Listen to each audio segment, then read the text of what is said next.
नमस्कार दोस्तों, मेरे YouTube चैनल में आप सभी का स्वागत है। मैं हूँ रीना जोशी और आज मैं फिर से आपके लिए एक नया वीडियो लेके आई हूँ।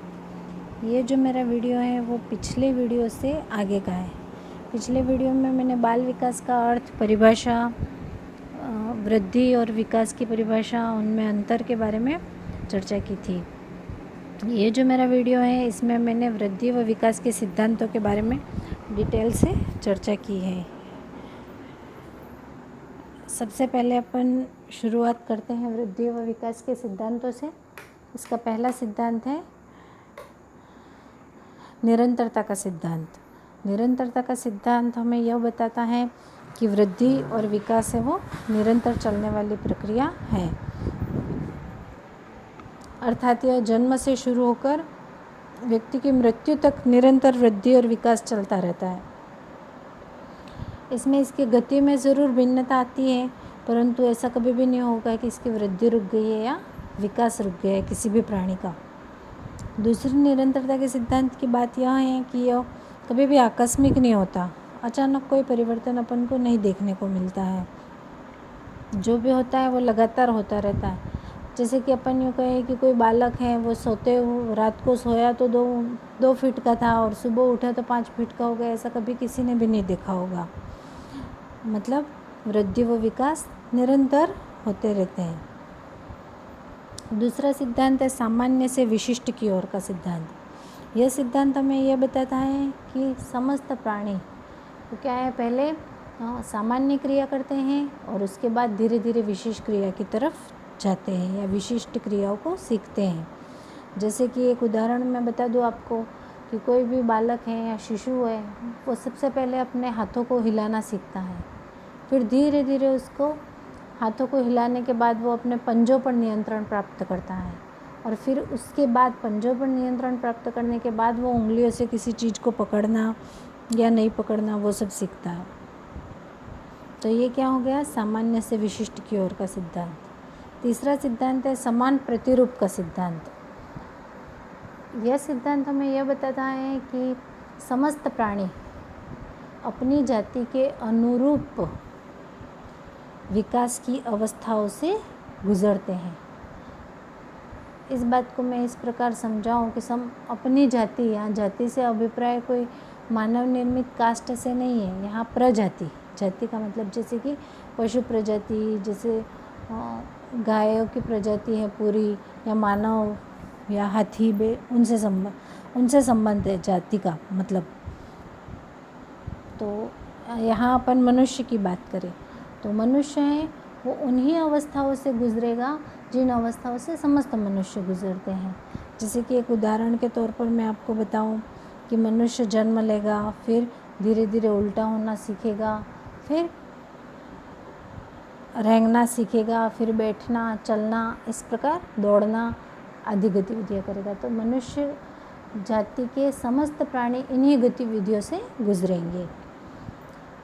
उसी प्रकार जानवर है, जानवरों की अगर अपन बात करें तो जानवर जन्म लेते ही खड़े हो जाते हैं और फिर धीरे धीरे चलते हुए दौड़ने लगते हैं।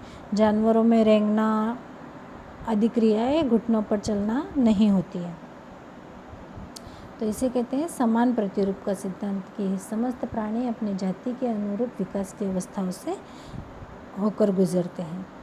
चौथा सिद्धांत है परस्पर संबंध का सिद्धांत। यह सिद्धांत ये बताता है कि किसी भी प्राणी के समस्त विकास, शारीरिक विकास, मानसिक विकास, संवेगात्मक विकास, समस्त प्रकार के विकास है वो एक दूसरे से संबंधित होकर होते हैं। ऐसा नहीं, और एक दूसरे को प्रभावित भी करते हैं। ऐसा नहीं है कि एक विकास हो रहा है और दूसरा नहीं हो रहा है, ऐसा नहीं है। पांचवा सिद्धांत है व्यक्तिगत विभिन्नता का सिद्धांत। यह सिद्धांत हमें यह कहता है कि प्रत्येक व्यक्ति अपनी क्षमता के अनुसार विकास और वृद्धि करता है। अब अपन ने पहले एक सिद्धांत में पढ़ा कि समान प्रतिरूप का, कि प्रत्येक प्राणी अपने जाति के अनुरूप विकास करता है। तो इन दोनों में मुख्य रूप से अंतर यह है कि वो जाति के द्वारा की गई अवस्थाओं से तो गुजरता है, और उन अवस्थाओं से गुजरने की गति, उनका जो पेस है वो उसकी क्षमता के अनुसार होता है। जैसे कि इस सिद्धांत को मैं आपको एक उदाहरण देके समझाऊं कि हर व्यक्ति उठना, बैठना, लेटना, रेंगना, घुटनों पे चलना और दौड़ना सीखता है। तो समस्त प्राणी यही करते हैं। मनुष्य की बात करें अपन तो समस्त मनुष्य इन अवस्थाओं से गुजरते हैं। परंतु कोई बालक है वो 8-9 महीने में चलने लगता है, तो कोई बालक है वो 12 महीने में, कोई बालक 1.5 साल में। तो ये जो परिवर्तन हुआ वो उसकी व्यक्तिगत विभिन्नता के अनुसार हुआ कि किसी की क्षमता जल्दी मतलब चलना सीखने की थी, तो किसी की क्षमता 1.5 से।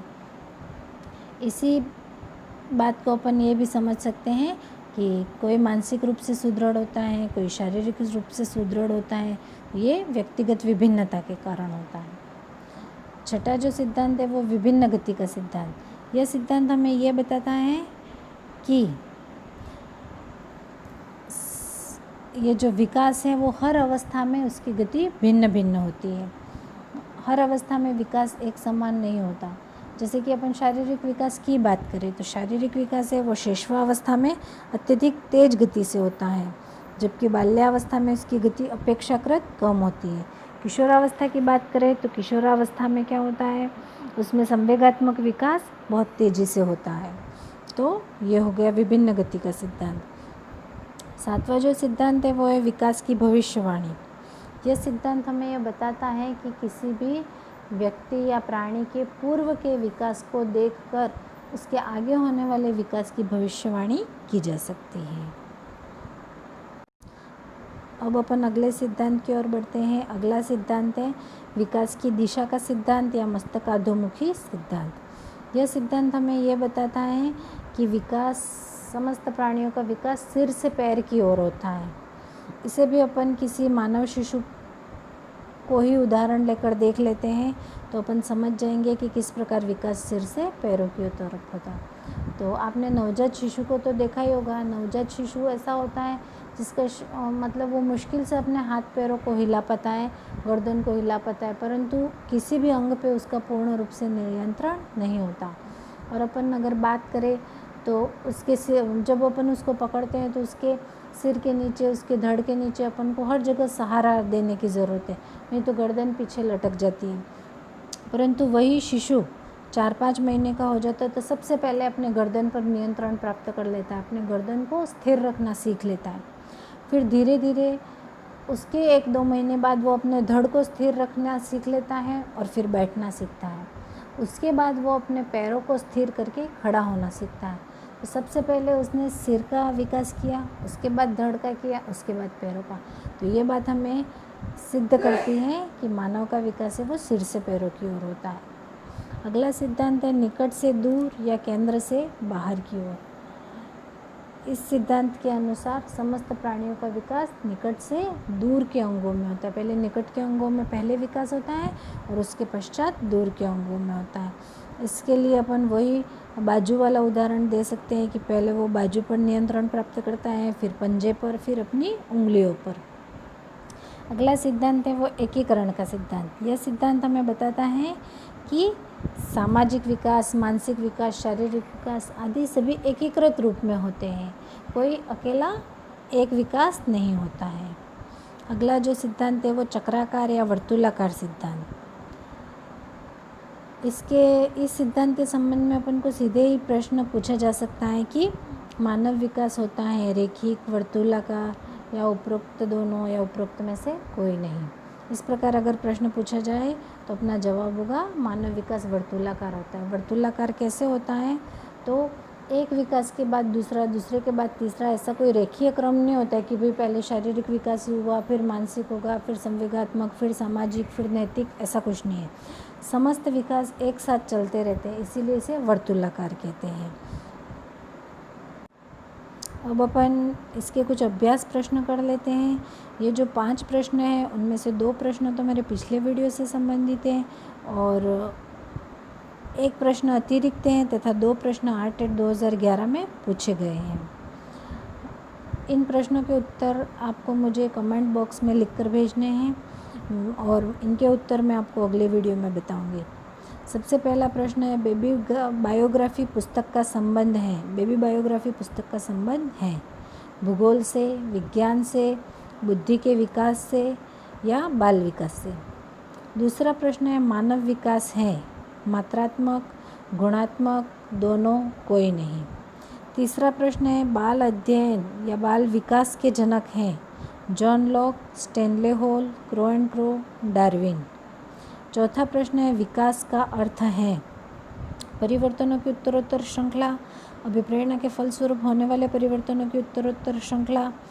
स है, अभिप्रेरणा व अनुभव के फलस्वरूप होने वाले परिवर्तनों की उत्तरोत्तर श्रृंखला।